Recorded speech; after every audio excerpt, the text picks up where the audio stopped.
en refaire un live. Vous n'avez rien vu. Nous sommes en direct sur Twitch ce soir pour le débrief de ce match camp Grenoble auquel nous venons d'assister, qui était ce soir à Dornano. Ce soir, autour de la table, nous avons Flo, Ah que coucou. nous avons Maxence, Salut à tous. nous avons Antoine, évidemment. Antoine? Oui, salut, pardon. Je me suis mélangé dans le son. Il est tellement occupé à tout ce que... tout, Ah, je me suis bagarré avec le son là que. il en perd les mots. Ah, c'est ça. Et Excusez-moi. Yann. Salut tout le monde. Il n'y a pas de problème. On va peut-être rappeler vite fait pour les nouveaux, hein, pour ceux qui ne savent pas qu'est-ce qu'est Fréquence Malherbe, c'est une radio libre, évidemment, en direct sur Twitch. Une émission tous les soirs de match, nous sommes 6. Évidemment, on pense à Franck qui n'est encore pas là ce soir. Pour des problèmes médicaux, évidemment, on lui souhaite un prompt rétablissement. En même temps, mort de revenir à la vie. Ça nous permettra aussi de débriefer, de débattre autour du SM Caen. Et c'est aussi un complément d'information sur les réseaux sociaux qui s'affichent en bas à gauche de votre écran. Ce soir, les amis, Malherbe en difficulté contre le Grenoble Foot 38. On pouvait même dire qu'il est en difficulté depuis maintenant une bonne semaine. Qu'est-ce qu'on peut dire de cette semaine assez mitigée pour le Stade Malherbe avec un match nul contre Châteauroux la semaine dernière, on s'en souvient. Et cette défaite de Pau en milieu de semaine, ainsi que ce match nul ce soir pour le Stade Malherbe avec des buts de Cour à la 76e minute sur penalty. Et des buts de Ravet à la 11e minute pour Grenoble. 16e minute, c'est un penalty dans le Money Time qui a été amené par Gioacchini. Encore une fois, comme le match contre le Havre, qu'est-ce qu'on peut dire de ce résultat, Maxence? C'est un match compliqué. C'est un match à l'image des deux derniers qu'on vient de faire au final. On a vu à peu près la même chose, c'est-à-dire pas grand-chose. Hein. On a ce penalty d'Yohan Cour qui nous sauve un peu. On s'est fait surprendre directement en début de match avec cette frappe de Ravet qui sort d'ailleurs juste après, sur blessure. Donc ouais, on n'a encore pas vu grand-chose et je réagis à ce que vient de dire Tiz à Zola, c'est quand le procès de Duprat, ok, je sais gueuler, mais sinon je suis éclataxe. On aura l'occasion d'en reparler juste après. Un peu plus tard dans le débrief. Florian, qu'est-ce qu'on peut en déduire de ce penalty encore dans le Money Time pour le Stade Malherbe? Encore une action et un but les derniers instants de match. Certes, c'est encore le dernier quart d'heure, mais ça montre surtout qu'il y a du caractère dans cette équipe. Mais on n'a que le caractère et on n'a pas le fond de jeu ce soir. Depuis une semaine, c'est catastrophique. On est sur 6 matchs en prenant un but minimum par match.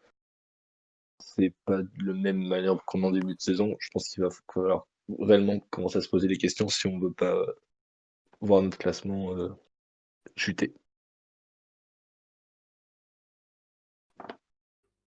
Les résultats actuels sont peut-être aussi dus à l'animation offensive du Stade Malherbe depuis les derniers matchs, Antoine.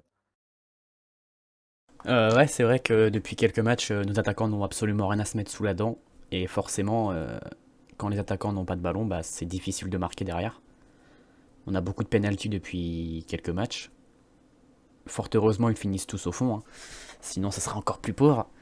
Mais ouais, il va falloir vraiment travailler sur l'animation offensive parce que c'est très très pauvre. Et Yann, qu'est-ce qu'on peut dire de ce match en globalité avec une possession de 58% pour les Normands ce soir? Bah, on sait très bien, les autres équipes le savent. On a le ballon, on ne sait pas quoi en faire. Donc à chaque fois qu'on est mené au score, on laisse, du moins, à chaque fois qu'on est mené au score, ils nous laissent le ballon, vu qu'on ne sait pas s'en servir.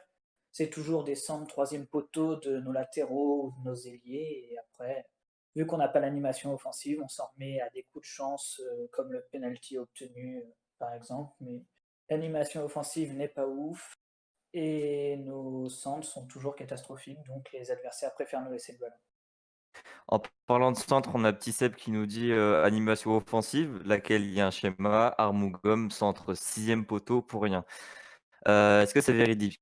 Est-ce que on pourrait dire que Armugom centre pour ne pas centrer, juste centrer et ne pas amener du danger, par exemple? Est-ce que c'est un peu la faculté de Caen?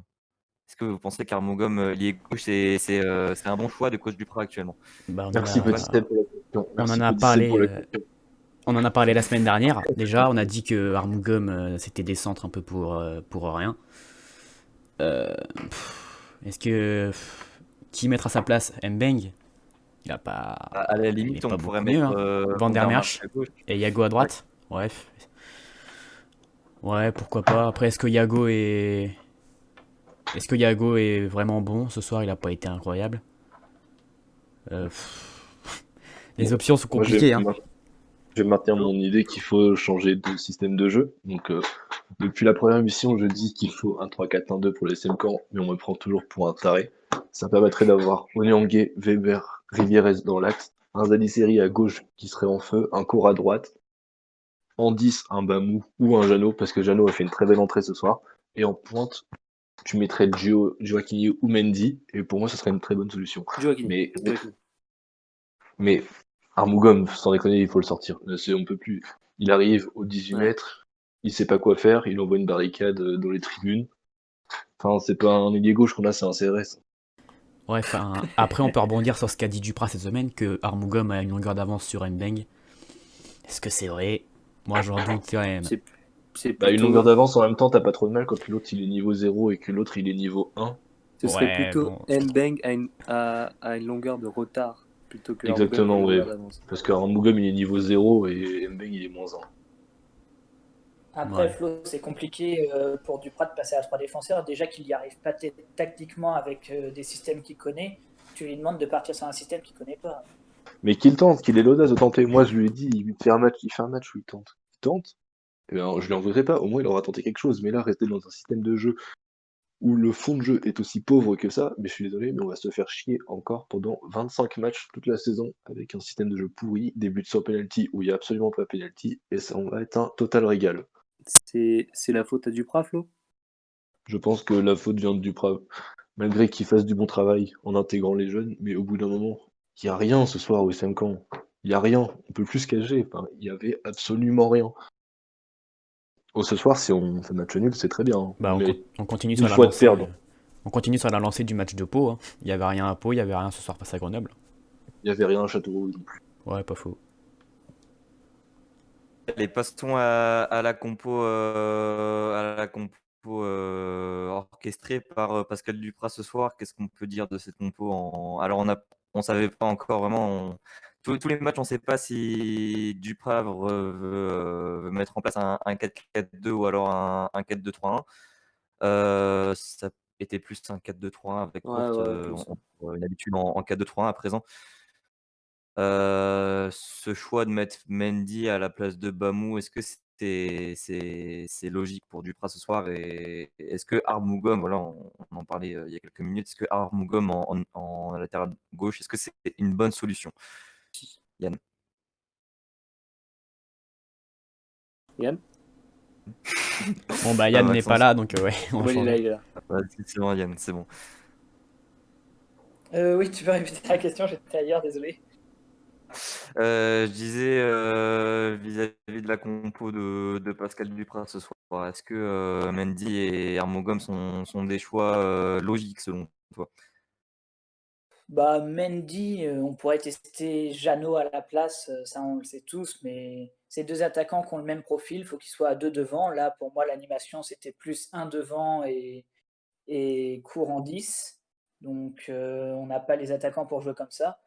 Et Armugom, bah, on n'a rien à mettre à sa place, donc pas trop le choix. Je préférerais un Van der Merch à gauche, mais je pense que Duprat va rester entêté avec Armugom. Donc il y a juste Mendy qu'on pourrait changer par rapport à Jeannot.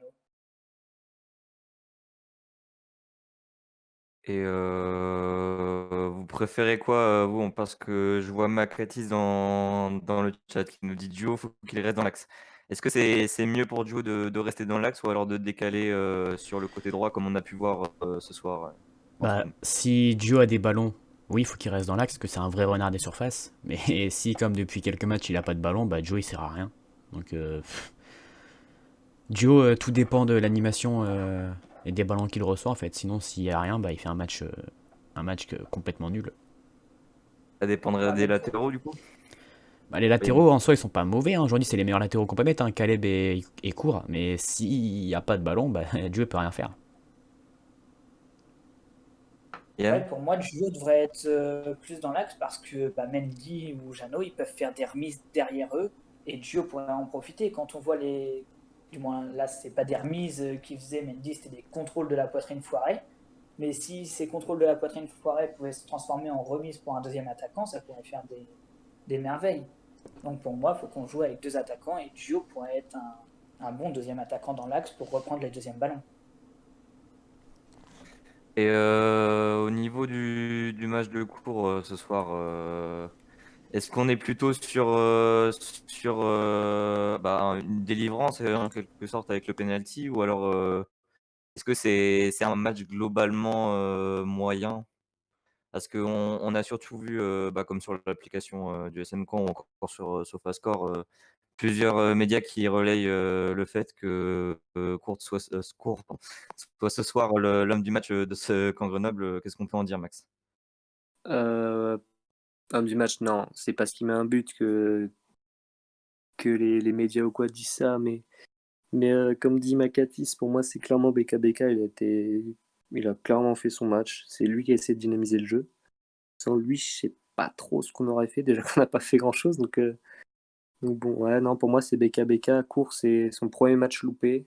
Hormis son match à Valenciennes, où c'était son premier. Pour moi, c'est clairement son premier loupé. Court, après, est-ce que c'est de sa faute ou quoi, je sais pas, mais voilà. Court ce soir était à l'image de l'équipe, hein. L'équipe a fait un match dégueulasse, hormis BKBK. Court s'est mis au même niveau que l'effectif. Après, il y a ce but, mais de là, de dire que c'est l'homme du match, je pense pas qu'on puisse le dire. Mais ce soir, il n'y a rien à reprocher à Yoann Court, il a été à l'image de l'équipe. Donc pour moi, il a tout à fait le droit quand on voit d'autant plus les matchs d'avant qu'il a fait. Voilà, on peut pas lui en vouloir ce soir. Et on a plusieurs requêtes dans le chat. Petit Step qui nous demande qu'avez-vous pensé du match de Zadisseri ce soir, Antoine? Bah, Caleb, il a quelques bonnes accélérations avec le ballon, mais au final, ça donne rien derrière. Faut qu'il reprenne du rythme, parce qu'il a été arrêté très longtemps, ça va revenir au fur et à mesure, on voit que ça revient, mais c'est pas encore assez dangereux. Mais c'est encourageant, je trouve. Pour moi, le match de Caleb, il a été au niveau de l'équipe, mais il a été bridé parce que Armougom manque beaucoup trop pour un défenseur gauche. C'est Caleb qui était toujours en dessous d'Armougom. C'est pas normal que ce soit toujours notre ailier qui soit derrière le défenseur pour rattraper ce qu'il fait. C'est pour ça qu'il s'est bridé sur son match et il n'a pas fait un excellent match comme on avait l'habitude avant à cause du dépassement de fonction d'Armougom. Je suis tout à Et fait d'accord avec oui, oui, Flo. Yann. Armugom a été beaucoup trop haut, mais il a été beaucoup trop haut pour ne rien faire. Zeri, du coup, a compensé et était trop bas. Après, Zadisseri, il a eu quelques bonnes accélérations, notamment sur le côté où il provoque une faute sur lui qui arrive à un carton jaune, mais il provoque plus, enfin, il le fait mieux que Ensona. Ça, après, c'est indéniable, et pour moi, Ensona n'aurait pas apporté plus que Zadisseri ce soir. Je pense que Zadisseri a été au niveau de l'équipe, comme l'a dit Yann, et il n'y a rien à dire. Il sort aussi un peu du lot ce soir. Il a eu quelques accélérations qui ont permis de déclencher des centres, mais après, au centre, c'est un bon gomme, donc on peut pas lui en vouloir.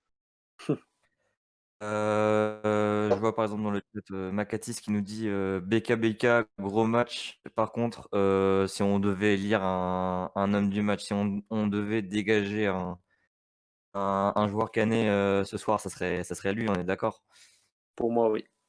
Oui, Max. Ouais, non, mais comme je l'ai dit, Mm. pour moi, clairement, après, on va plutôt demander l'avis aux autres, parce que j'ai déjà un petit peu répondu à ça tout à l'heure. Mais pour moi, Moi, oui. je suis entièrement d'accord, BKBK 1000 fois ce soir.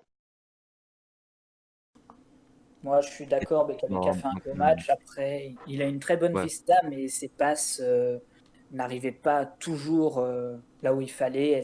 Il y avait souvent un tout petit truc qui manquait, genre une passe trop forte, un défenseur qui se replace. Mais sinon, sa vista était bien, ses passes, il coupait des lignes avec ses passes, mais elles n'arrivaient pas assez souvent à destination pour moi.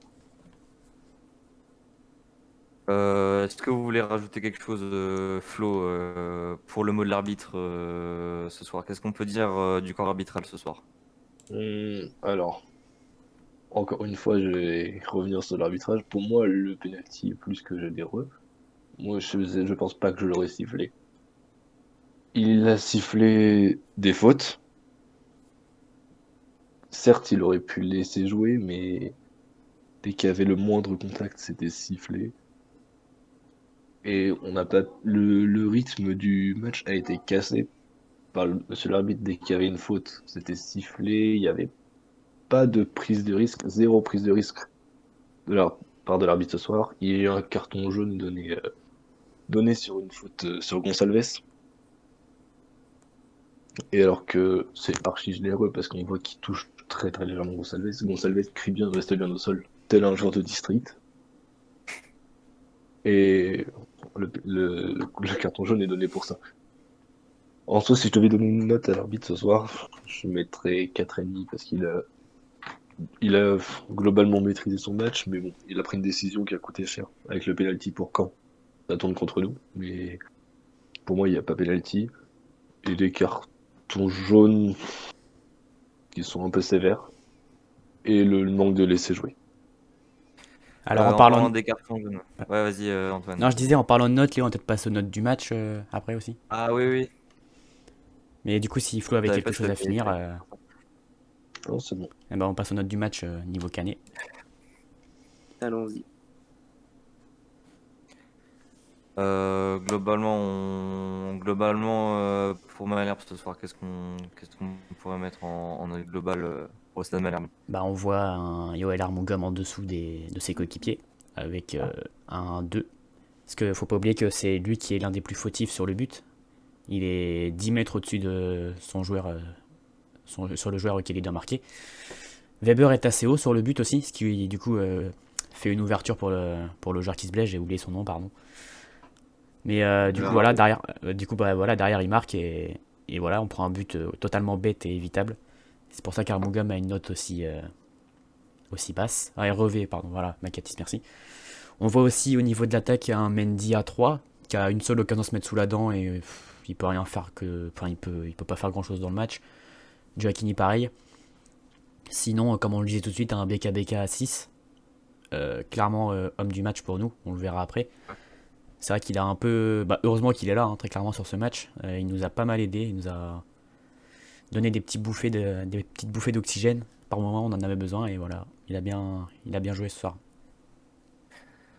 Homme du match, parlons-en. Donc, BKBK, on en avait déjà reparlé. De ce match de BKBK, surtout au cœur du jeu, hein, les passes bien délivrées, à l'image de celle du début de partie pour Alexandre Mendy, qui était placé vraiment juste devant le but. Parce que c'est un bon match pour lui après Châteauroux et Pau ce soir pour BKBK. Maxence. Bah, clairement, il n'avait pas été très très bon la dernière fois. Là, bah, franchement, rien à dire. Top. Oui, Flo, non, je sais pas, qui avait quelque chose à rajouter? C'est bon? Ouais, bien On est bon revenir pour pour BKBK. Donc vas-y, vas-y. BKBK, j'étais le premier à être sceptique au début de saison concernant sa présence dans le groupe et ses titularisations. Et au fil des matchs, il commence vraiment à m'impressionner. Et je pense qu'il peut être un des hommes clés d'une bonne deuxième partie de saison du SM Caen. Après, à confirmer, parce qu'il reste encore 6 journées avant la trêve, mais il peut clairement faire partie du 11 type de deuxième saison. Allez, passons à l'invité du jour, les amis. Bonsoir Hugo.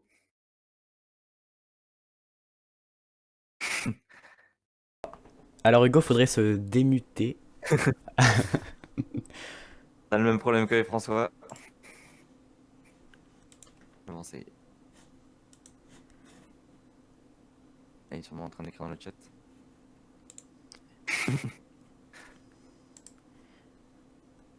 Euh, Est-ce qu'on... Oui, est-ce bonjour messieurs. qu'on- Bonjour. Ah, bonjour Hugo. Ça va aller. Bonjour Hugo, comment ça va? Écoutez, ça aurait pu aller mieux avec une victoire, mais on va pas s'en plaindre. Première question, tout d'abord, pour te présenter à nos auditeurs, qui es-tu? Du coup, je m'appelle Hugo. Beaucoup plus me connaissent sous le nom de Mushroom. Ça fait 5 ans que je suis le scout attitré pour Malherbe pour Football Manager. Et à côté de ça, je fais des études sur Caen tranquillement. Rien de bien inquiétant, rien de bien foufou. Antoine, tu avais quelques questions à lui poser, non? C'est ça. Alors on a invité Hugo parce que il est du coup comme il l'a dit scout chez Football Manager. Donc on va vous présenter ce que c'est ce jeu et on l'a invité parce que le jeu est sorti le 24 novembre dernier. Du coup pour ceux qui ne connaissent pas du coup Football Manager c'est un jeu de simulation de football où le joueur se retrouve dans la peau d'un entraîneur et le jeu est plus axé sur la gestion que le jeu en lui-même. C'est différent de FIFA, voilà. On ne contrôle pas les joueurs contrairement à FIFA. Le jeu possède une base de données assez énorme, notamment grâce aux scouts, comme Hugo du coup, qui partagent leurs informations avec le jeu. Euh, et du coup voilà, donc Hugo, quel est ton rôle pour Football Manager aujourd'hui? Pour faire grossièrement d'abord, j'ai tout simplement comme mission, comme consigne, de répertorier les joueurs sous contrat au club. Donc, à partir des moins de 17 ans, donc à partir de la catégorie des joueurs de 16 ans, je dois répertorier du coup tous les joueurs qui sont sous contrat, tout le staff, et ensuite je dois tout simplement participer avec eux à la création d'une base de données qui est actuellement la plus grande sur le foot qui existe dans le monde. D'accord. Et du coup, comment es-tu venu à travailler pour Football Manager? Bah, de base, c'était pas vraiment moi, c'était un ami qui était à ma place. Et vu que je regardais pas mal, notamment la réserve et les moins de 19 ans à l'époque, qui a 5 ans, c'était moins de 19 ans de la génération de Joey Kobo, si je dis pas d'erreur. Joey Kobo, Jeanne Mouadib. Je lui ai proposé en fait tout simplement mon aide, vu que moi je pouvais voir les matchs en direct. Donc je lui ai tout simplement proposé mon aide pour lui donner mon impression. Et quand il a dû quitter cette place, il m'a proposé en fait auprès de nos chefs. Et la transition se fait naturellement, vu qu'au final j'avais un petit pied dedans.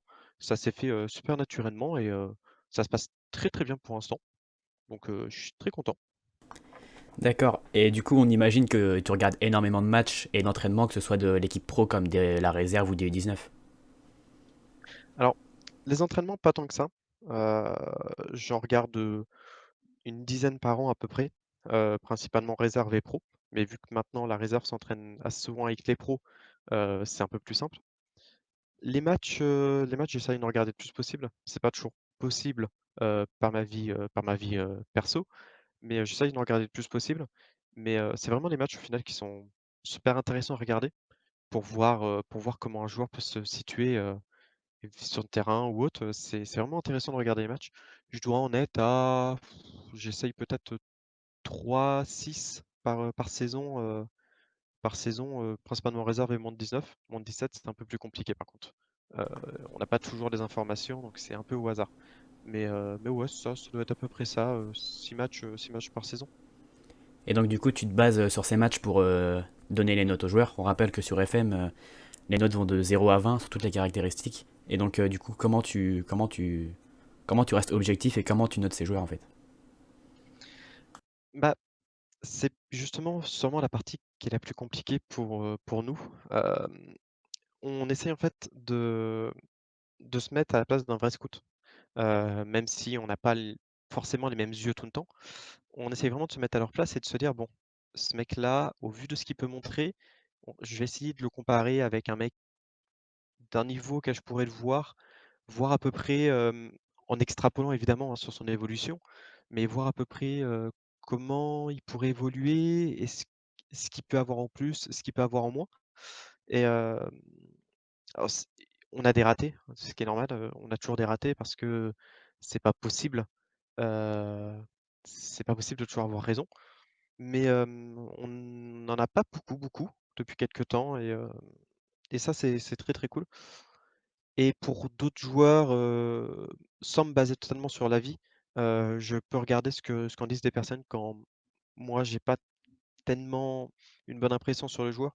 Je regarde ce qu'en disent les personnes, j'essaye de visualiser en fait, tout ce que les personnes ont pu dire et j'essaye de me refaire un avis, plus objectif.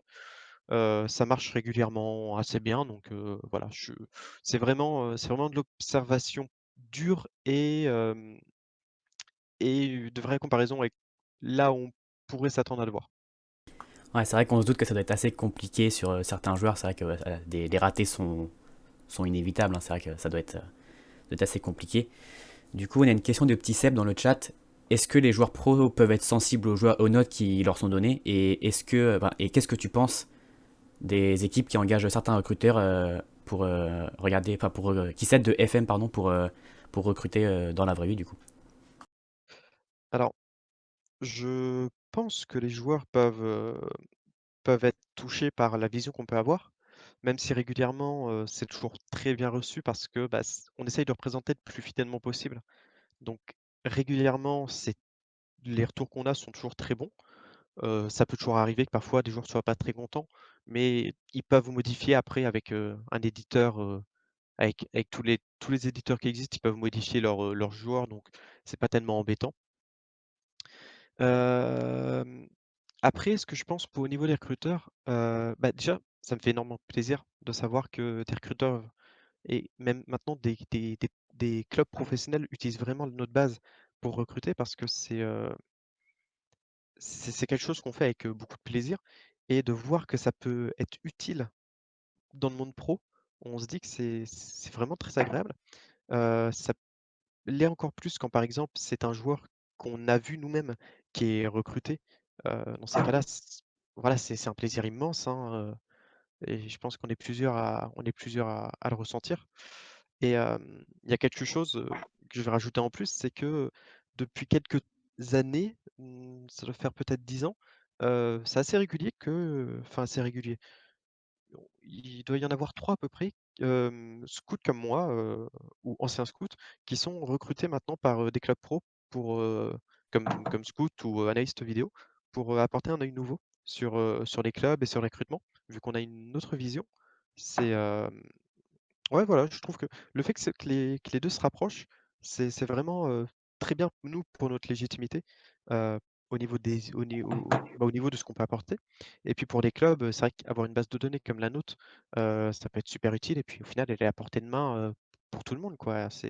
Vous achetez le jeu, et vous pouvez avoir une base de données de plus de 100 000 joueurs, c'est super, pour le prix, c'est incroyable. Ouais, il me semble que des clubs comme Toulouse, je crois, se servent du jeu pour leur recrutement, c'est ça, hein. Si je dis pas d'erreur, ouais, il y a Toulouse, il y a Nice qui a dû l'utiliser ou qui a dû utiliser le jeu. Après, il y a des clubs qui peuvent avoir des partenariats. Je sais que c'est souvent Watford qui est pris en exemple, si je dis pas d'erreur, Exact. dans tous les articles. Mais même à côté de ça, il y a des joueurs aussi qui utilisent le jeu pour découvrir leur nouveau club. Il y a Gomis quand il était parti à Swansea, qui a utilisé, euh, qui a beaucoup utilisé le jeu en fait pour découvrir ses partenaires. Et très récemment, il y avait eu un article justement sur un joueur de Metz, si je dis pas d'erreur, qui a aussi utilisé le jeu qui en parlait, euh, pour découvrir en fait à chaque fois ses coéquipiers. Et, euh, et oui, c'est ça, Yann me rappelle quelque chose. Oui, c'est vrai que Leicester avait utilisé FM pour présenter Kanté. Et à l'époque, c'était, moi qui, du coup, m'occupais, déjà de Malherbe. Donc c'était un petit plaisir, personnel de voir ça. Ouais, c'est là qu'on voit que c'est pas forcément qu'un jeu, ça reste prioritairement un jeu, mais c'est vraiment utilisé par le monde pro et c'est quand même assez incroyable. Bah, oui, étant donné qu'on essaye, ce qu'on nous demande, c'est vraiment au final d'offrir la simulation la plus crédible possible. Alors évidemment, s'il y a plein de choses, heu, qu'on peut manipuler. Il y a plein de, il y a, au bout d'un moment, quand vous obtenez beaucoup de ce qu'on appelle nous des régènes, donc c'est des joueurs qui sont créés par le jeu pour continuer le jeu. Ils sont monstrueux parce que c'est comme ça. Mais c'est vrai que quand vous faites les 10 premières saisons, au final, vous avez beaucoup de vrais joueurs. Et vu qu'on nous demande d'être le plus réaliste possible, c'est vraiment presque le joueur que vous voyez dans votre jeu, ça peut vraiment être le joueur que vous avez sur le terrain. Et ça, c'est vraiment quelque chose qui est dur, mine de rien, à vraiment très bien représenter. Mais, mais ouais, on essaye d'être plus qu'un jeu, on essaye d'être une vraie base de données et qui ensuite peut servir pour un jeu. Alors, du coup, du côté du SM Camp, est-ce que pour nos auditeurs, tu as des pépites à leur donner niveau U19 et réserve? Alors, tu vas beaucoup rire, mais j'ai beaucoup pensé à cette question-là pendant la journée. Parce qu'évidemment, il y a des pépites que tout le monde connaît, hein, Le Penant, même Joaquini, même il est un peu plus âgé, ça reste une pépite à notre niveau. Ensona, ça, c'est très connu. Mais il y a 3 joueurs pour moi qui m'ont fait de très, très, très grosses impressions. Il y a Esteban Pico, qui est le goon des moins de 19 ans.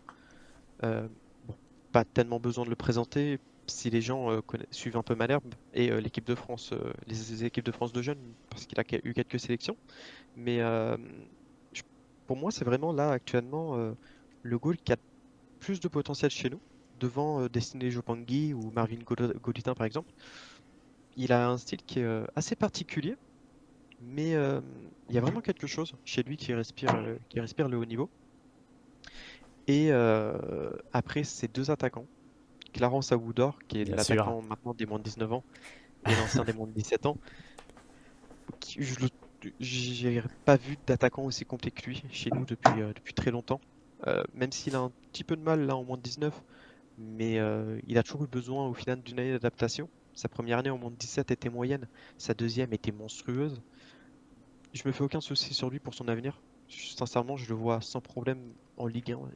Je vois pas comment il pourrait passer à côté, sauf une blessure, sauf de très très graves blessures, mais je vois pas comment il pourrait passer à côté d'une grande carrière pro.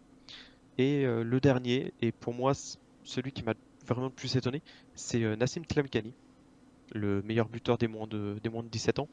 Encore une fois, on en parle beaucoup depuis cette année. Il est arrivé un peu dans l'anonymat quand même cet été, mais au final, quand il est arrivé, j'avais vraiment entendu parler de lui comme un ailier, voire un latéral. Et voir ce qu'il est capable de faire comme numéro 10, il m'a époustouflé. Il sait tout faire avec un ballon et je suis vraiment, je sais pas, je sais pas jusqu'où il peut aller parce que il pourrait aussi bien s'arrêter là tout de suite que partir très très haut et c'est vraiment ce genre de joueur qui me passionne à voir. Il est incroyable pour son âge, il est, je trouve, incroyable. C'est vrai que ouais, c'est vrai que j'ai lancé une carrière avec Malherbe aussi cette saison et on a à peu près les mêmes pépites, hein. Jopangui, Esteban Pico, Mario Fortunato aussi, Clarence Awoodor, c'est vrai que à chaque fois ça ressort et c'est assez incroyable.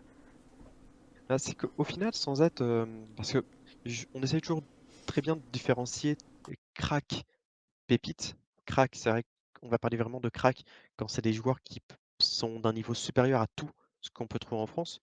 Pépite, pour moi, c'est plus vis-à-vis du club dans lequel il est. Mais c'est vrai que Tlemcani, par exemple, je, je- ça pourrait être un crack, comme juste une pépite. Je sais pas du tout où le classer, par exemple. Mais voilà, je suis quand même obligé un tout petit peu de parler de Le Penant. Le Penant, tout le monde l'a vu sur le peu de minutes qu'il a disputé en pro.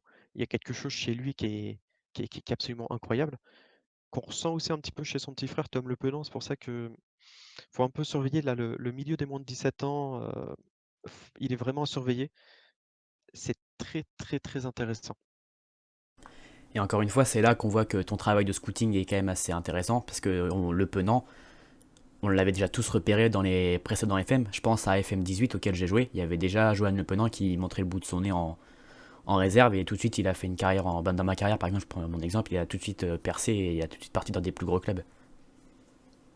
Ouais, bah Le Penant, ça fait des années qu'il est connu au final dans les sphères de recruteurs et dans les sphères en équipe de France. Un peu comme Alexis Beka Beka par exemple. mais il a quelque chose, Le Penant, en plus du fait qu'il est, mine de rien, il peut jouer partout au milieu de terrain, que ce soit devant la défense, en relayeur ou en numéro 10. Il a vraiment une polyvalence qui est super intéressante, mais il y a vraiment quelque chose chez lui qui est assez incroyable. Si on regarde par exemple son parcours en équipe de France, la seule fois où il a pu être titulaire en équipe de France, c'était pendant la Coupe du monde des moins de 17 ans, parce qu'il y avait un milieu qui était physiquement incroyable et qui a roulé sur la compétition. Mais sinon, il a toujours été capable d'être titulaire juste techniquement face à des joueurs qui étaient absolument incroyables. Et quand je parlais par exemple de comparaison, heu, il était à ce moment-là, si je dis pas d'erreur, c'était Adil Aouchiche qui était titulaire en tant que numéro 10 en équipe de France. Et bah, il lui tenait la dragée haute techniquement, alors que Aouchiche est vu vraiment comme un monstre en devenir. Et c'est vraiment sur ces matchs-là où je me dis que Le Penant, il y a un truc chez lui. S'il ne rate pas du tout son wagon, on tient peut-être le meilleur joueur que Malherbe aurait jamais formé. Et je le dis très honnêtement, devant Lemar, devant n'importe qui. Je pense vraiment que Le Penant peut devenir le meilleur joueur qu'on ait jamais formé. Eh ben écoute, en tout cas, on lui souhaite. Alors, prochaine Moi, j'ai question. Vas-y. j'ai une petite question. Non, mais vas-y, continue, je la poserai après. Vas-y, Antoine, je Alors t'en du prie. coup, on imagine que comme chaque supporter, t'as des chouchous. Est-ce que même malgré du coup ton rôle dans le jeu, est-ce que c'est pas un peu parfois trop dur? Est-ce que parfois t'es pas tenté d'augmenter les notes de tes chouchous parce que ça reste tes chouchous quand même? Non, non, non, non, non, je peux pas. Alors, Ouais, je me doute bien. je me le fais à côté avec l'éditeur d'avant-partie, où je retouche parfois juste pour mon plaisir, en fait, même des choses qui sont pas vraiment réalistes, mais juste pour mon plaisir. Je me rajoute aussi dans l'effectif parce que voilà, je peux, voilà, c'est vraiment des parties pour le fun. Mais non, non, non, vu que je sais que je peux moi y toucher pour mon plaisir, j'essaye de garder ce genre de petites choses pour mes parties solo plutôt que de faire n'importe comment. Je- voilà, c'est pas trop dur parce que bon, même si c'est mes chouchous, j'essaye de rester assez objectif. Et il y a des joueurs que ça peut me faire chier. Louis Hervieux, par exemple, euh, j'adore ce mec, je le connais un tout petit peu. C'est quelqu'un d'incroyable, mais bon, je suis honnête sur lui. J'ai beau l'adorer, je le vois mal aller plus haut que la Ligue 2. Mais ça m'empêche pas, par exemple, personnellement, quand je fais ma petite partie, de le retoucher, de lui rajouter un petit niveau. C'est voilà, c'est vraiment, je le fais vraiment pour mon plaisir, pas pas pour la base en elle-même. Parce que parce que je peux pas me permettre vis-à-vis de beaucoup de choses. Je pourrais pas, je me sentirais très très mal de le faire. Et de niquer des contrats, de niquer des carrières, même si bon, je pense pas niquer vraiment des carrières ou des contrats, mais je me sentirais trop trop mal de le faire. Oui, parce qu'on rappelle que du coup le jeu est entièrement personnalisable. On peut avant les parties modifier les notes des joueurs, rajouter des joueurs, enlever des joueurs. Voilà, donc au final, chaque joueur C'est ça, chaque joueur est libre de faire la partie qu'il veut, de créer la partie c'est qu'il ça, veut. c'est ça. Et même si vous achetez l'éditeur, parce que bon, il y a un éditeur pré-game qui est totalement gratuit, et il y a un éditeur in-game, donc on appelle l'IGE, qui est payant pour 5 euros, mais qui permet de toucher tout ce que vous voulez pendant votre partie. Donc au final, vous pouvez vous amuser comme vous voulez avec ces deux éditeurs-là, et c'est ça qui peut rendre le jeu aussi très incroyable très rapidement. Alors du coup, combien de temps ça peut te prendre dans l'année et enfin à quelle période déjà tu commences à faire pour, mettons FM22, tu vas commencer quand? Et combien de temps ça va te prendre pour envoyer les notes et tout ça? FM22, je ne sais pas du tout quand on va commencer, mais c'est toute l'année. Voilà, c'est toute l'année. On fait un suivi toute l'année, comme ça, on n'a pas besoin de se presser inutilement.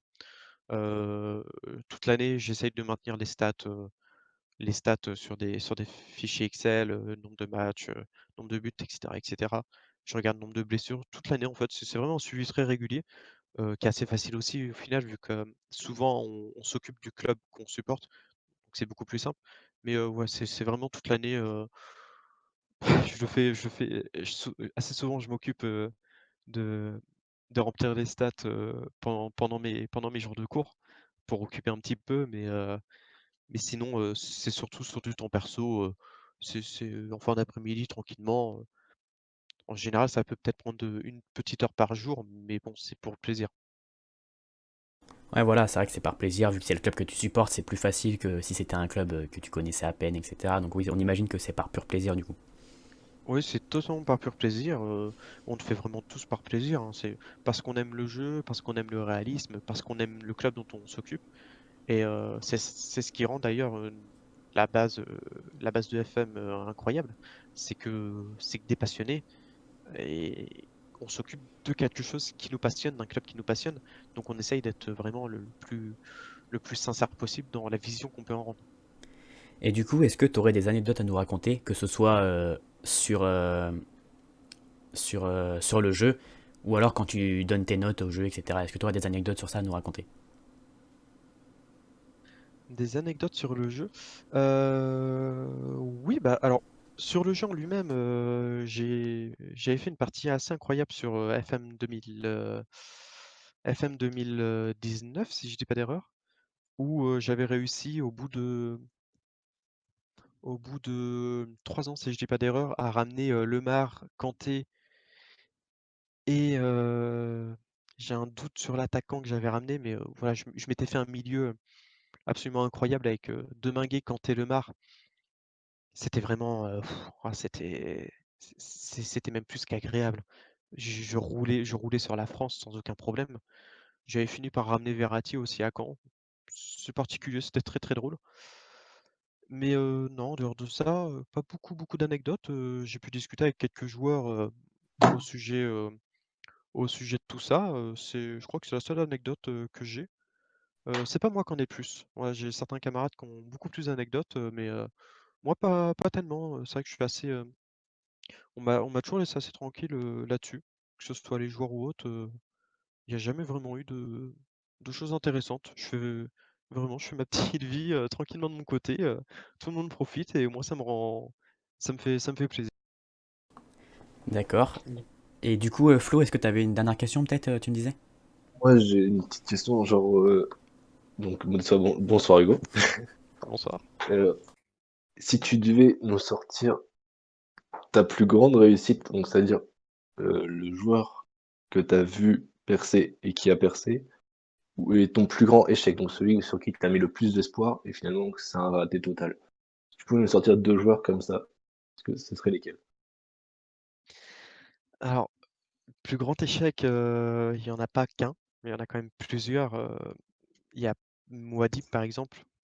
Voilà, je Mhm. m'attendais à beaucoup plus, même s'il y avait des problèmes physiques, je m'attendais à beaucoup plus et ça me fait vraiment chier savoir qu'il est pas du tout là où il aurait dû être. Après, qui pourrait y avoir d'autre? Il y a Nangis, hein, même si je m'occupais pas à l'époque, Nangis, pour moi, c'est un éternel regret, hein. Oui, Mais effectivement. ouais, ça me rend fou, Nangis. J'adorais ce mec. Mais à part ça, non, à part ça, pour l'instant, bah, c'est vrai que malheureusement, là, les joueurs dont j'ai pu m'occuper depuis quelques années, notamment les jeunes, sont encore assez jeunes. Ils ont que 22 ou 23 ans maximum, donc c'est encore assez tôt. Mais pour l'instant, il n'y a pas eu, pour moi, la plus grande réussite, hein, de notre côté à Caen, c'est Kanté, hein. Je pense que personne l'avait vu venir avant qu'il arrive à Malherbe. C'est vraiment chez nous où il a pris une dimension dingue, quoi. Je vois pas d'autre plus grande réussite que lui pour l'instant. Il y en aura peut-être d'autres qui vont arriver, mais pour l'instant, c'est vraiment lui ma plus grande réussite. Enfin, notre plus grande réussite. D'accord, merci beaucoup. Non, merci à toi. C'était une super question. J'espère pouvoir revenir dans 10 ans pour pouvoir y répondre plus en profondeur. Il n'y a aucun souci. Pour faire une mise à jour. T'as dit quoi, Léo? T'as pas entendu? Pour faire une mise à jour de tout ça. Ouais, c'est J'espère ça. bien. Et sinon, Hugo, moi j'avais juste une toute dernière question. Je suis pas sûr qu'elle a été posée.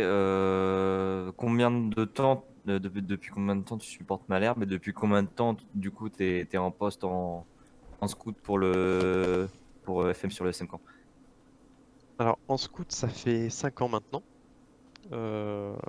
6 ans si on compte l'année où j'ai aidé mon camarade. Et que je supporte Malherbe, c'est depuis tout petit. Je- j'ai plus vraiment de souvenirs. Je sais que mon premier match à Dornano, c'était un Camp-Dijon en Ligue 2, où on avait fait match nul. Ça remonte, j'étais en CM2, donc ça remonte à... Oui, je l'ai euh, aussi. Deux, ouais. ça remonte un petit peu là pour moi. Je peux calculer, mais ouais, ça doit faire 13 ans que je supporte Malherbe à peu près.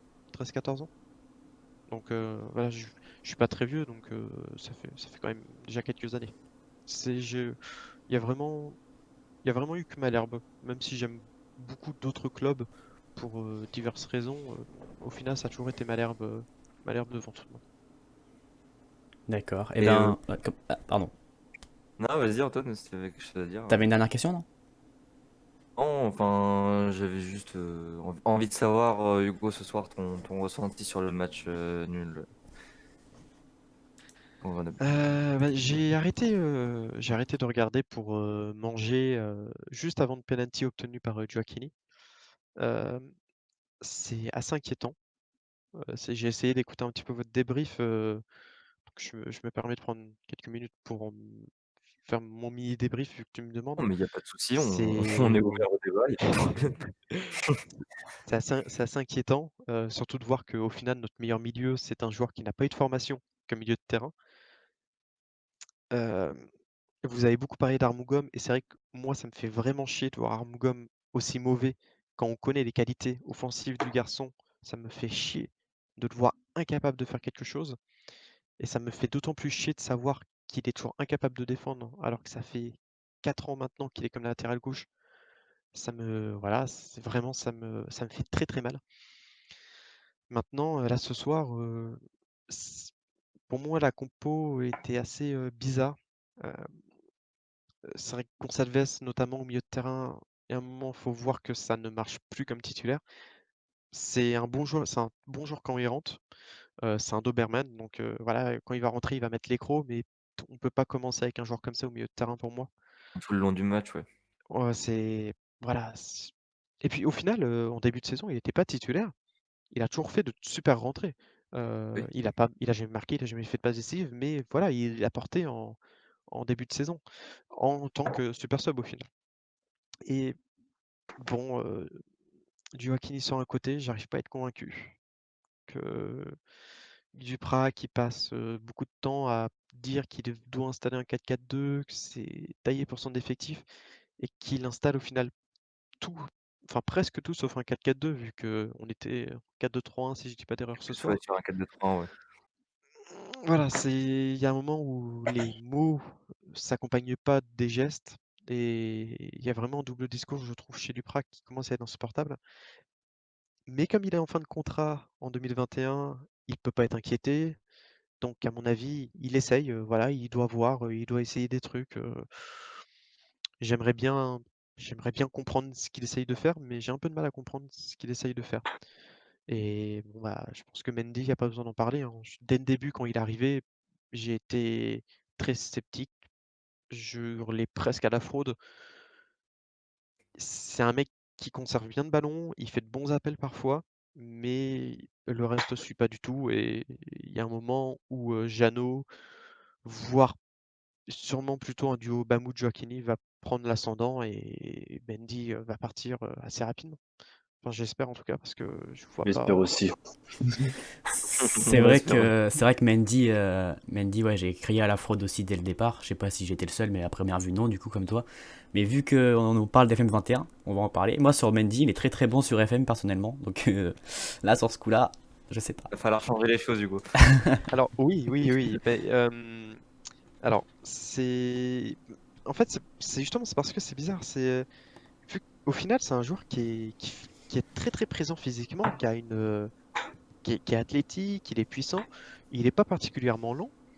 Et au final, c'est des profils de joueurs que le jeu aime bien. Donc voilà, c'est vraiment la limite parfois du jeu, malheureusement. Mendy, il est bon dans le jeu, et c'est surtout dû à son physique quand même, plus qu'autre chose. D'accord. Eh ben écoute, Hugo, merci beaucoup d'avoir répondu à nos questions. Je voulais te demander un dernier truc, c'était est-ce que tu veux faire le quiz avec nous? Oui. Bah écoutez, oui, si vous me le proposez, oui, je vais évidemment le faire. Qu'est-ce qu'il y a à gagner? Le respect de tous. De l'honneur, de l'honneur. Et me battre parce que je suis pour l'instant assez bon sur ce quiz. Tu es Ah, le j'ai tenant pris- du j'ai titre. pris une volée Antoine. mardi. Je suis le tenant du titre. J'ai mis 3-0 à Léo la semaine dernière. Donc, Bah écoutez, oui, Ah, mais oui, je- avec, Non, la semaine dernière, c'est moi qui avec gagne. plaisir. non, bah mercredi, pardon. Mardi, Ah, pardon. je préfère. Oui, t'étais pas là hier. Mardi. Donc écoute, Max, Alors- je te laisse la main. Ouais. Alors, j'ai. Yann, tu triches pas, d'accord? De quoi? J'ai Tu rien triches triché. pas. Un peu le chat cette fois-ci. Ouais, fermez le chat, s'il vous plaît. Ça y est, c'est fait. c'est Alors, fait. première question. Quel On est est là. l'âge moyen de l'effectif canet professionnel? 22 ans et demi. 26, 3. 23-5. 23-5, oui. Antoine, t'as dit ta réponse? J'aurais dit un 20, 24-25. C'est Antoine le plus proche avec 24,6. Merci. Faut pas oublier les tontons comme Weber et tout, hein, les gars. Ouais, Gonçalves, Weber, Rivierez. Oui, mais bon, à côté, il y a C'est vrai qu'on a Waki, énormément, ouais, c'est qui a, ça. qui a 16 ans, enfin 17 ans. C'est quoi. ça. Ouais, Beaucoup de jeunes quand même. Ça nous fait une belle moyenne. Donc Antoine pour la première, encore, bien joué. Merci. C'est possible de jouer sans Deuxième question. Alors, Nico Flo C'est possible de jouer sans Antoine? Ah bah non, je reste là, les gars. Antoine, t'es viré. faut c'est que plus je compte drôle. sur toi pour celle-là. Qui est le seul buteur canet en 2005 lors de la défaite en finale de Coupe de la Ligue face à Mazur. Strasbourg? Azur, Mazur, bien joué. Ouais. Mazur, Mazur. C'est bien Ouais, Mazur. les gars, j'avais 4 ans, là je pouvais pas savoir. Hein. Ouais, mais faut te souvenir quand même. Ouais, c'est Et vrai. il faut connaître ton histoire. C'est vrai, c'est vrai. C'est point pour Florian. Tu le précises. C'est noté en régie? Alors. Ah bon. Là, Ouais. Oui. C'est bon, Ouais, c'est c'est bon, bon. vas-y. Alors, le 2 mai 2014, le Stade Malherbe étrit Bastia 6-1 dans un match décisif pour la montée en Ligue 1. Mais sauriez-vous me retrouver la composition des Canets? Oh, yeah. Alors, Chacun Yeah, votre au tour, goal, attendez, chacun votre tour, au chacun votre tour. goal, Chacun notre tour. On va commencer par Léo. Par l'invité, moi j'aurais dit honneur à l'invité. Oui, bon, allez, par l'invité. On commence Honneur par à l'invité. C'est vrai. alors au goal c'était Perkis. Perkis. À Non, droite attends, c'était attends. Jean Calvet. Un par un, On c'est en fait un chacun. chacun. Ah, un par un, ah, autant pour moi. Ah, là j'étais capable de presque de l'année entièrement, je Eh pense. ben, écoute, on va voir ça. Antoine. Je vais tricher, je vais dire Jean Calvé, Hugo l'a dit. Eh ben, écoute, ça passe. Yann, à toi. C'était quelle année le match? 2014. 2014, le 2 mai. Il va trouver les joueurs à l'année. Bah, à peu près, quoi. C'est le principe. 14. Kanté. Kanté, bah oui, bah, totalement. Et Léo. Et 2 mai 2014, c'est ça? Ouais. Et lui, il est en train de refaire une recherche. Lui, c'est recherche par Google. rapport au 2 mai. Il est en train de chercher sur Google 2 mai 2014. Allez Léo. Nico Sub. Nico Sub. Il est sur le banc. Je le compte. Allez. Je le Non. compte. Il est rentré en jeu. Ah, il est rentré, ok, bon, il est rentré. Ah, mais non, mais t'as dit- La feuille de match. T'as dit 11 de Il est départ ou rentré, la c'est feuille de bon, il est match? rentré. Mais oui. Il avait dit 11 de départ. Ah, t'avais dit 11 de départ, moi je dis Léo éliminé. Hein. Il avait dit les 11 titulaires. Pour Ah, moi. moi j'ai dit Léo éliminé. Attends, on est 5 Non, il est rentré, participants, il est en 2 rentré. rounds, on a Ceux fini. qui sont rentrés, c'est bon. Bah, justement, autant les dégager avant, les perdants. Au revoir, Léo. Allez, le prochain. C'est à Flo. Une masterclass de Fessalfage. Ça me fait mal. C'est Salfage, exactement. C'est à toi, Mushroom. Eh bien, José Saez, José Saez, c'est bon, qui faisait Oi, la oi, oi. passe N'Golo Kanté. et oui, qui était titulaire et Kanté qui avait piqué la place de Nicolas Sub. Effectivement. Léo. Ah, il est éliminé. Non, Non, c'est à moi, c'est à Antoine, moi. Antoine. Mathieu Duhamel. Mathieu Duhamel, un point, bien sûr. Je t'écoute, Yann. Ouais.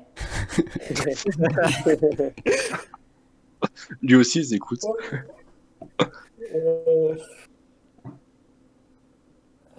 2014, du coup, tu m'avais dit.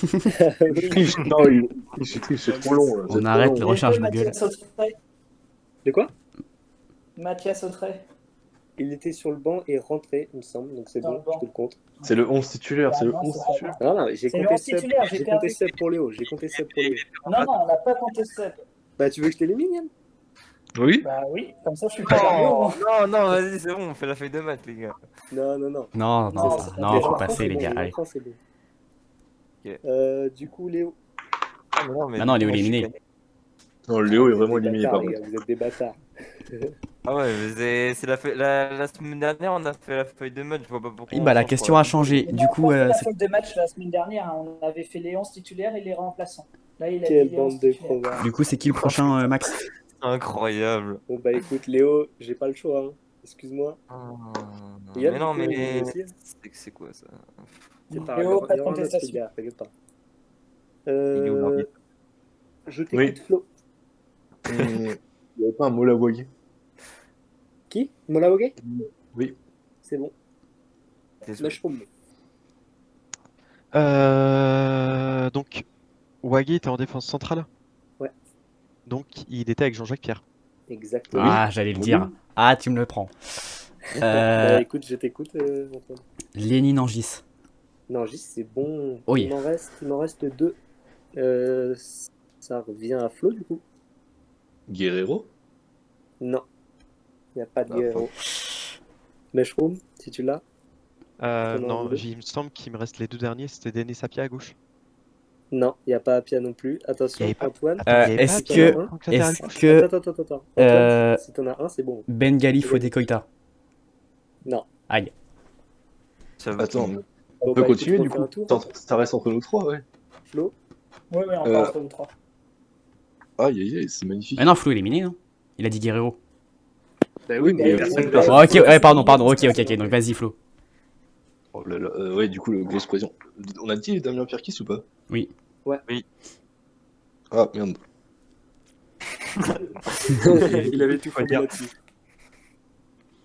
Bah, du coup, je passe mon tour, du coup. Non. Je suis sûr, j'en ai un. là. C'est Tant ça qui est pis. con. Mushroom, si t'en as un. N'Golo Kanté. Déjà dit. On l'a déjà dit, Vous l'avez déjà dit? Ouais. Attendez, Ouais, c'est moi qui Euh, l'ai dit.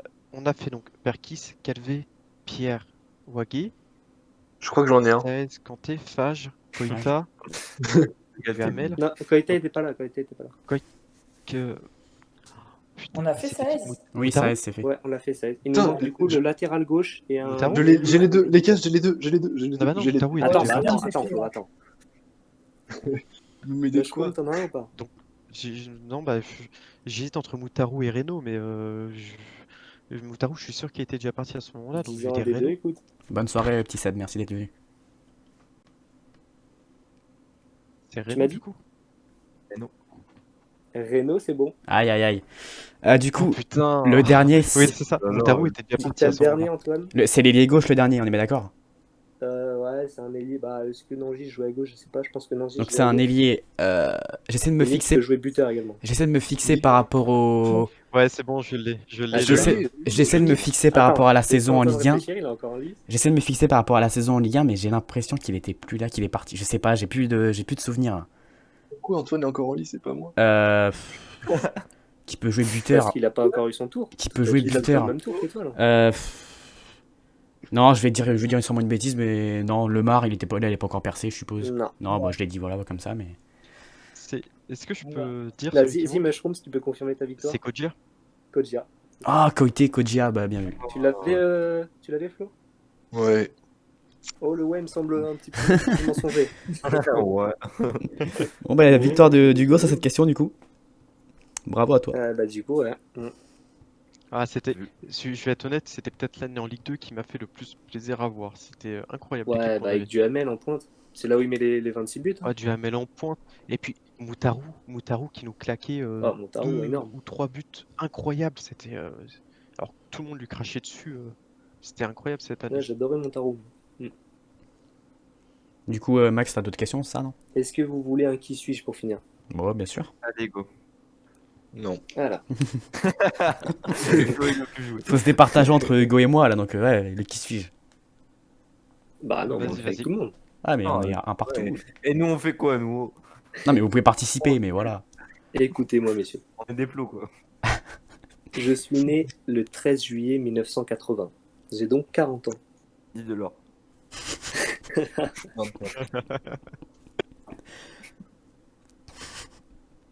Alors, je suis un pur Normand, formé dans un club voisin. Je signe mon premier contrat pro en 2001 avec Caen, et j'y effectuerai la majeure partie de ma carrière, environ 250 matchs. En Environ. 2008, en 2008, je suis belge, je suis devenu belge. En 2008, je change d'air et je pars à l'AGIA, à Auxerre. Deviens Cédric Angebar. Oh, ouais. Angebar. Yes Putain. Bon, les J'ai gars, l'impression en vrai, j'ai pas de mérite parce qu'il est au club où je travaille, donc bon. Ouais, ça venait plus tard qu'il est à Falaise. C'est ça, et du coup, voilà. Ah, c'est le. Ouais. Tu me l'as C'est- rappelé, j'avais plus du tout son nom. J'avais Sagan, mais pas son nom. C'est le Auxerre qui m'a fait tilter. Ouais. Comment ça Pareil. Dis donc, les gars, c'est moi ou j'ai encore Bah, une ça aurait victoire été dans ce assez- quiz? Bah, j'ai l'impression que c'est toi qui le gagne. Antoine. Ah là là là là. Merci bien. Ouais, Après, tu Antoine, gagnes c'est- de très peu. Hein. C'est vrai, c'est vrai. Ouais. Il y en a qu'on n'a pas trop entendu sur le quiz, mais bon. Bon, bah, bravo Antoine, du coup. Je te Merci repasse bien. la main, Léo. Bravo à tous pour ce quiz et bravo même aux perdants, on les oublie pas. Bravo Antoine encore pour cette victoire et puis merci à Hugo d'avoir participé. Flo, t'es chiant. Merci à toi Hugo d'avoir participé à cette émission. C'était un honneur plaisir. de te Merci à vous recevoir. de l'invitation. Il n'y a pas de problème. Et puis tu reviens quand tu veux, si tu veux débriefer avec nous. Nous, la porte est grande ouverte, il n'y a pas de problème. Bah écoutez, oui, Euh, dès que vous voulez, hein, moi, il y a aucun problème. C'était vraiment un plaisir de participer.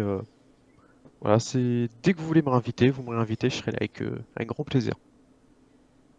Eh ben, écoute, merci beaucoup. Et on se retient au courant sur Twitter, du coup, comme on a fait cette semaine. Merci beaucoup à toi. Merci à vous. Salut, bonne soirée. Bonne soirée à tous. Bonne soirée. Alors, du coup, Léo, oui. Qu'est-ce qui se passe? eh bien, la suite de l'émission, mon Léo.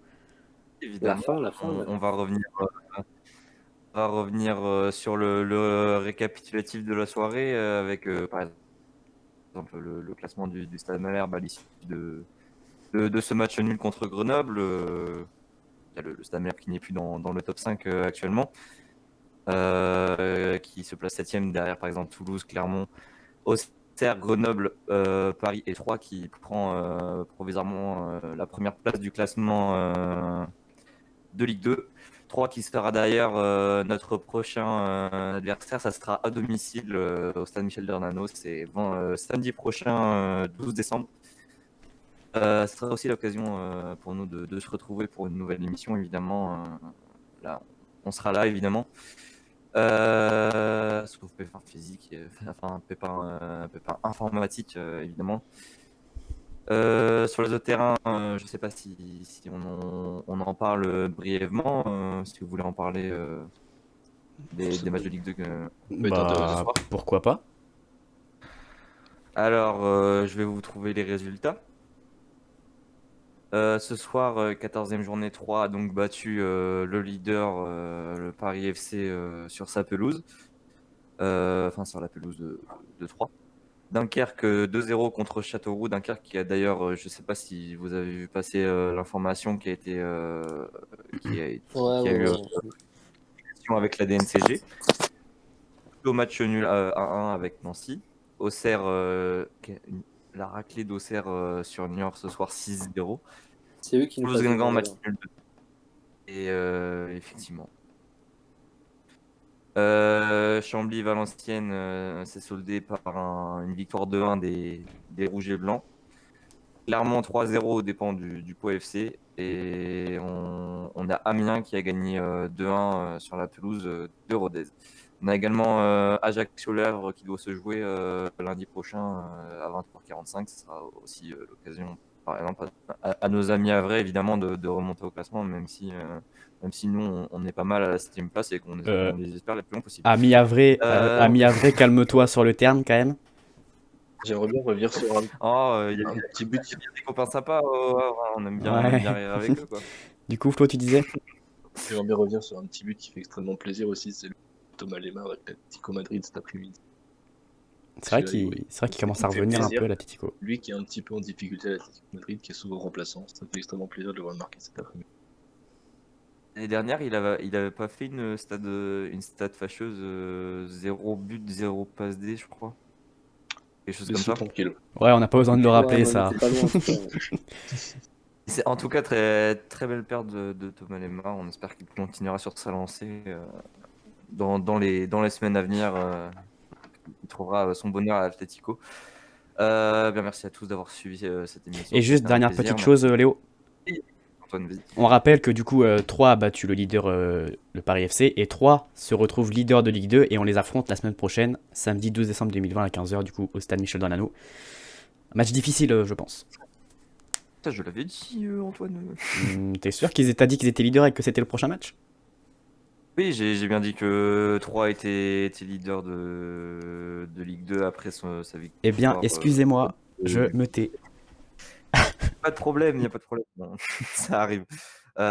Du coup, effectivement, Antoine le fait bien de le rappeler. 3 est nouveau leader de Ligue 2 ce soir, provisoirement, en attendant le match d'Ajaccio contre l'AV, mais je pense que ça n'influencera pas la première place des Troyens. Du coup, j'en étais où? Ah oui. Merci à tous d'avoir suivi cette émission. Merci à tous nos auditeurs présents chaque semaine. Évidemment, merci pour votre fidélité. Merci à vous, messieurs, d'avoir participé à cette émission. C'était encore un plaisir. Avec plaisir, merci. Merci évidemment à Hugo qui nous a fait l'honneur d'être notre invité ce soir et d'avoir parlé à propos de Football Manager 21 disponible actuellement. On a passé un bon moment en votre compagnie. C'était vraiment, vraiment cool. Qu'est-ce qu'on peut dire la semaine prochaine, évidemment, pour la prochaine émission. Et puis, on vous souhaite évidemment une belle soirée et un bon week-end, en espérant que le match nul du Stade ce soir n'influencera pas sur le résultat de votre week-end et de votre dimanche surtout. Voilà. Donc, bonne fin de week-end et puis à la semaine prochaine. Au revoir. Bonne Salut tout soirée. le monde, bonne soirée les gars. Au revoir. Merci de nous avoir suivis encore une fois. À bientôt.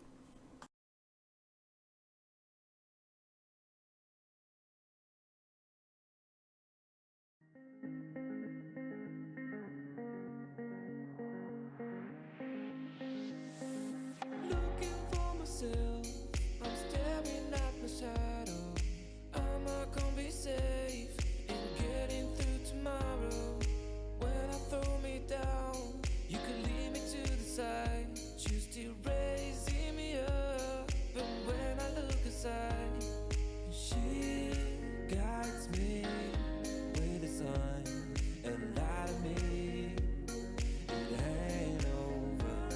It ain't over, it ain't over, it ain't over. I'm not done, I just want me to find it. 'Cause I'm not done, I just want me to find it. I'm not done, I just want me to find it. 'Cause I'm not done, I just want me to find it.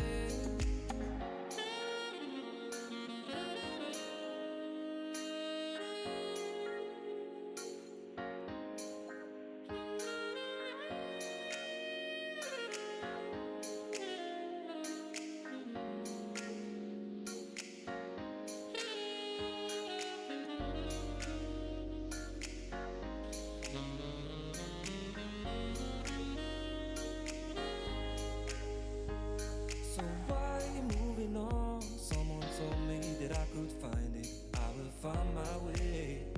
Gotta keep looking. If it's not fair, gotta go again. We still get over it. 'Cause when I look aside, she's always by my side.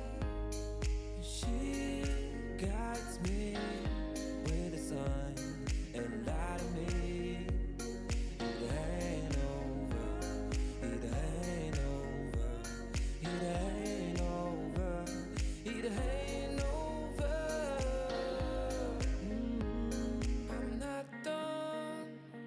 just want me to find it, 'cause I'm not done. I just want me to find it. I'm not done. I just want me to find it, 'cause I'm not done. I just want me to find it. I'm not done.